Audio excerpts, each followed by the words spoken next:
What is happening? Gangsters, happy new year. A new year is upon us, and I am now realizing how difficult it is to maintain the consistency that's required of a successful YouTube channel. At first, I thought one video a week, that's no sweat. I could sleepwalk through that. I got my own room, I can shoot whenever, but I'm a working full-time colorist, which means I have to keep clients happy, I have to meet deadlines, and I have to go find new work. That takes a lot of my time. And so does YouTube. YouTube takes a decent amount of my time. I also appreciate your patience. Thanks for sticking around.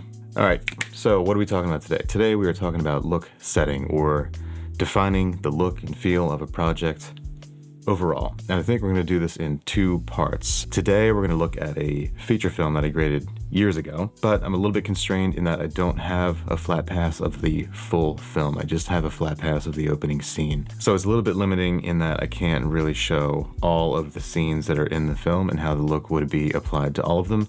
But I have another project that I think we'll do in part two, where I do have all the footage, and then we can kind of define maybe a little bit more of an aggressive look or a more unique look and apply it to that entire project, so I can really show you how defining the look of a film or a project at the timeline level or the global level and grading everything underneath that works in a professional capacity. Or maybe we can just do a whole bunch of these videos where we define looks across a whole bunch of projects, and I can kind of show you how each one is unique in its own way and how we get to different looks using different methods. So now that we're past all that, we're going to take a look at We Need to Talk. It was streaming everywhere when it was first released. So if you're into lighthearted gamer comedies, this might be right up your street. Go fire up Tubi and go look for We Need to Talk. You're going to see some familiar faces in there, and you get to check out my work. What else? That's enough jibber jabber for now.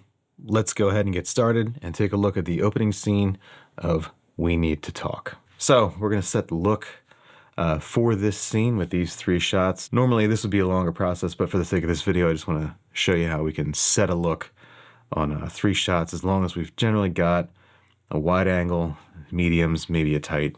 I know this film was shot on the Alexa. We're going to be utilizing the LC3 on this. This was not shot on one of the newer Alexas. And on our output, we're just going to be doing the standard wide gamut to 70924. Let's get this into rec and start going here. As we can see, the photography is very nice, but we want to set a look here. So we're just going to choose this frame just for now.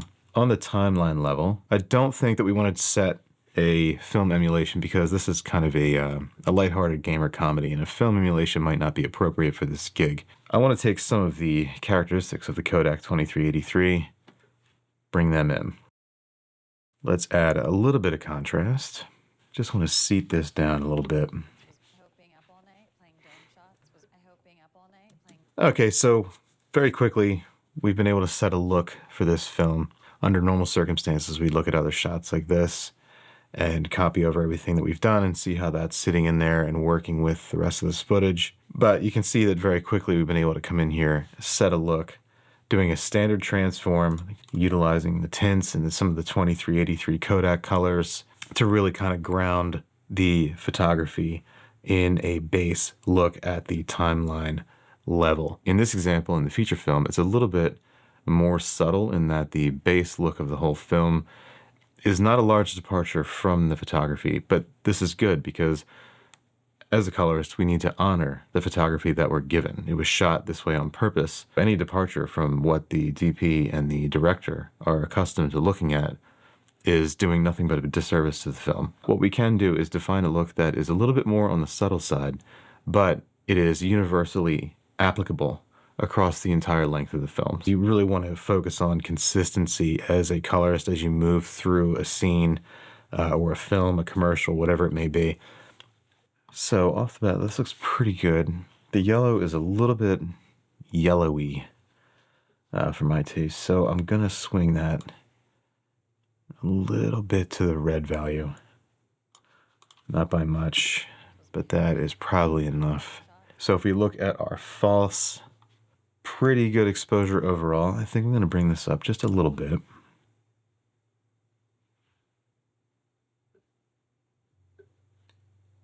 Because I know that we've got a close-up coming on our actress, and I want that to kind of look cohesive. I think that is a pretty good place to start. Let's move on to the third shot in that sequence. This is her close-up. So what we'll do is we'll copy everything that we've done on the first one. We'll bring it over here. Let's pull a still of this, since it's going to be our reference as to where we are right now. And we'll play that still, bring it up over here. We're going to take the reference sizing, and we'll pan that to the right so we can kind of see a little bit better. And the most important thing here is just getting these shots as close as possible. So the exposure is pretty close. Got a little bit more in the high, a little bit more in the shadow. And we got to cool down the shadows just a little bit. These are really, really small adjustments. Let's do this. Let's zoom into our reference here. There we go. Now we've got a little bit of a closer point of reference. So we're pretty close. It looks like there could have been a little bit more diffusion brought in, potentially. I don't know for sure. The ping on the nose looks pretty similar though, so I'll assume not. Our third shot. This is our main character, and it looks like we got to bring the exposure up just a little bit. Do that on a linear, add some contrast. And we want to make sure that these two feel like they're in the same room at the same time. So I'll just flick back and forth between the two to make sure that they feel cohesive. All right, so let's take a look at these three together. And we're looking pretty good. I think we can probably brighten up our main character here a little bit.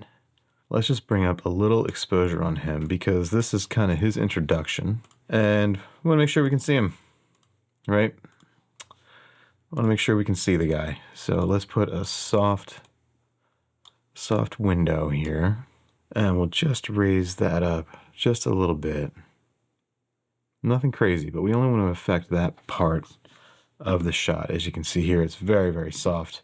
But the majority of that correction is in the face. But because it's so soft, you don't recognize it as a window. So he looks good. We've brought him up a little bit. And I think on her close-up, I want to take a smidge of warmth out of the mids. Subtlety is important. You never really want to call attention to yourself as a colorist.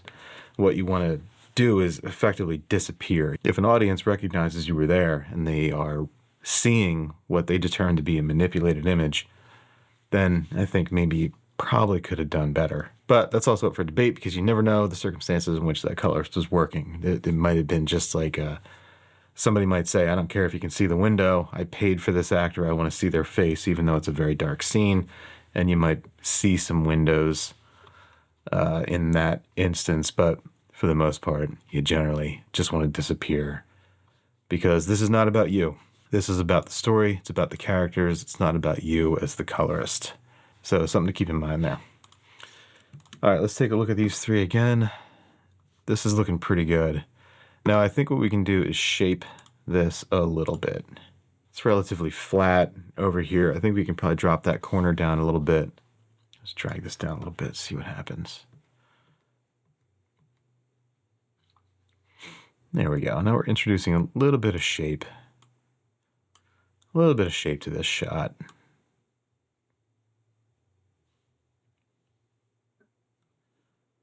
And let's experiment. Let's just try something. This may or may not work, but let's just give it a whirl because you never know. Let's pop in here. And I'm wondering about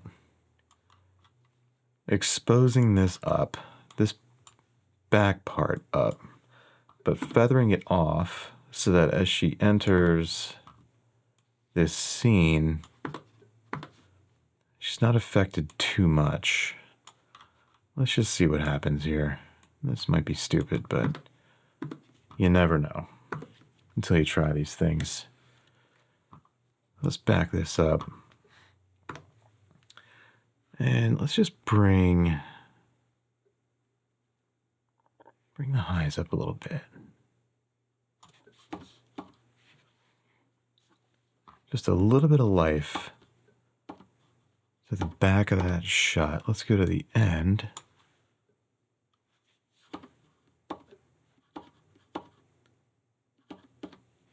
I kind of like what that's doing. I think my eyes are glued to her a little bit more. She's popping out just that little bit more. I think maybe we can just shape this a little bit. Knock down that softness a little bit. Yeah, see how she just pops out? Just a little bit, right? I'm digging that. Let's move on here. This looks pretty good. Might be a little bit of redness in the skin. Let's just drop a little bit of yellow into there. There we go. And then let's go to our close-up here. I think what we're going to do, a little bit of face treatment. Let's detect, change this to, there we go, detect, bam. Trace that really quickly.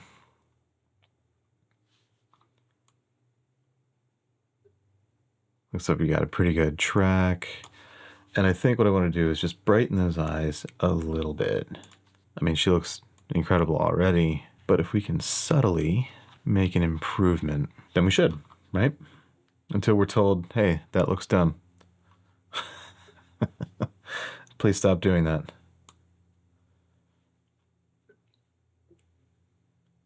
Brighten the eyes a little bit.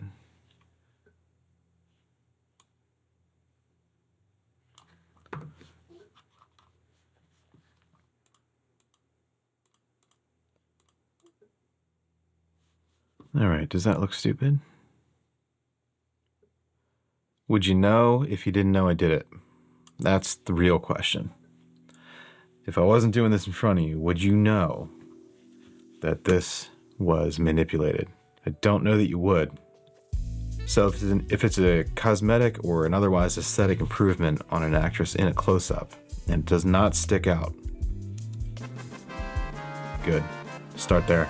And just to get her to pop just a little bit more, let's just do a quick window here. Not pop, I keep using that word. That used to be a really commonly thrown around phrase. I want this to pop, I want that to pop, I want this shot to pop. It doesn't really mean anything, you know. The trouble is there's no vernacular to this, right? That's the kind of the hard part. And lastly, let's throw in some grain for good measure. I mean, by the time this goes through YouTube compression, you probably won't even be able to see it. Let's just zoom this in. Grain looks nice. Grain always looks nice. Might be a little heavy, but for the sake of this video, there we go. It's just a nice little amount of texture there. So flicking through these feel pretty damn good. She looks fantastic. Key is very, very similar in both these shots. Yeah. Beautiful start, and our main character looks fantastic as well. All right, that's gonna do it for me on this one. I think we're able to set a look that works very well for this scene, but it would also work very well across the remainder of the film. So if you wanna check it out, fire up Tubi. It's called We Need to Talk, and I will see you in the next one.